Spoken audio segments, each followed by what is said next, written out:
Certaines personnes ne connaissent pas toujours l'origine de la décision d'organiser des groupes de coaching.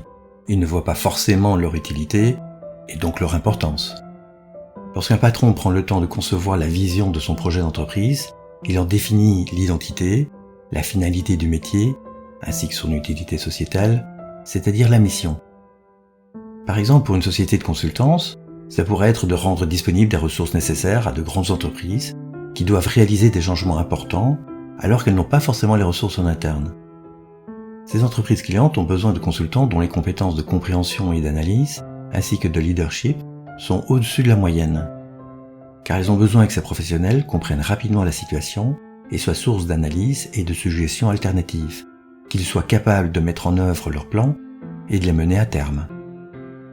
Ensuite, ce patron peut chercher à préciser la culture d'entreprise qui pourrait soutenir son projet industriel ou commercial.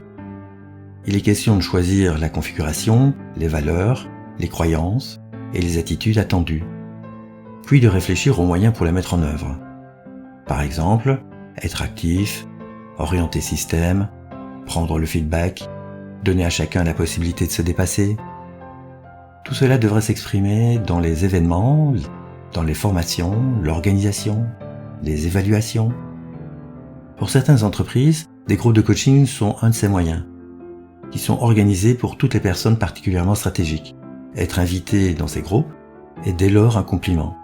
Cela signifie qu'on estime que vous avez un bon potentiel et que cela mérite d'investir en vous. 4 objectifs coexistent dans ces groupes de coaching.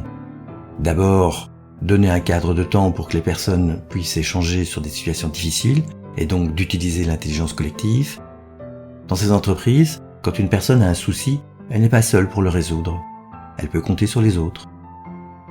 Un autre aspect est présenté par Argyris, un gourou du management, qui attirait l'attention des dirigeants sur le fait que dans les équipes, plus les personnes se connaissent et moins elles veulent blesser leurs collègues. Petit à petit, elles cessent de les confronter, au point qu'après un certain temps, le ressentiment s'installe entre eux. Cela rend difficile de travailler ensemble. Le seul moyen pour redynamiser les équipes est d'organiser le fait que le feedback soit donné régulièrement. Les coachings de groupe donnent ici un cadre sécurisé affectivement pour que ce soit fait d'une manière constructive. Cela permet de s'occuper de problèmes dont d'habitude on n'a même pas de visibilité dessus. Un objectif, essentiel pour l'entreprise, est de former des personnes qui peuvent soutenir et participer à propager la culture d'entreprise.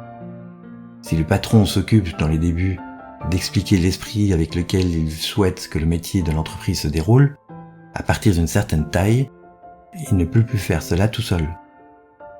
Le risque serait de ne plus s'en occuper et les nouveaux engagés seraient vite plus nombreux et orienteraient la culture de l'entreprise en fonction de leur emploi précédent, donc de s'aligner sur les concurrents alors que le patron veut justement se démarquer. La question pour lui est de savoir sur qui il peut compter. Ensuite, si les participants ont déjà pas mal de compétences métiers, les groupes de coaching sont une opportunité d'apprendre des compétences relationnelles et de développer ses capacités de communication, c'est-à-dire apprendre à utiliser son leadership d'une manière constructive. C'est aussi l'occasion de développer un vocabulaire commun au sein de l'entreprise, ce qui facilitera la communication. Pour ce faire, des outils théoriques sont amenés progressivement pour mieux cerner la pratique. Ceux-ci sont issus de théories du management comme les configurations de Mintzberg ou la théorie des 2 facteurs de Herzberg, de la psychologie classique, de la PNL comme les niveaux logiques ou les métaprogrammes, de l'analyse transactionnelle comme les stratagèmes, ainsi que la systémique comme par exemple la double contrainte.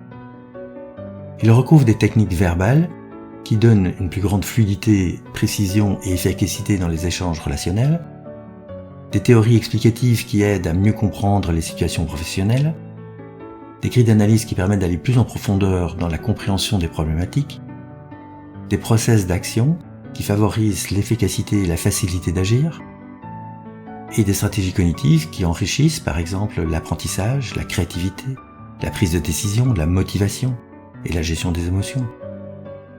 Cela correspond à une 50aine d'items qui donneront aux participants des soft skills pour non seulement monter en compétences, mais aussi pour partager un langage commun au sein de l'entreprise. Les groupes de coaching sont donc particulièrement importants, ce n'est pas un simple service donné au personnel. Les outils et l'esprit acquis au travers des sessions visent 4 objectifs qui doivent favoriser la transmission de la culture d'entreprise, qui, elle, doit soutenir la stratégie.